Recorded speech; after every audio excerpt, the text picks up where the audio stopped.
Hey guys, welcome back, and for this video I'm going to show you how to get your token in Discord.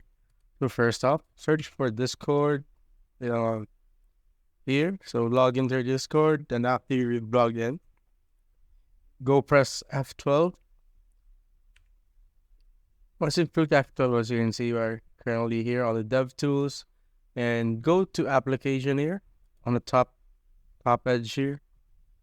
Click on local storage, then go click on Discord.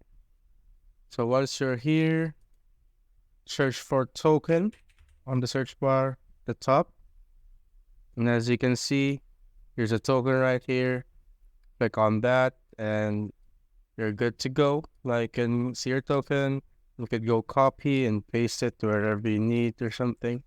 And that's it, guys. If you have found this video helpful, simply leave a like below or subscribe because it helps reach more people. See you on the next one.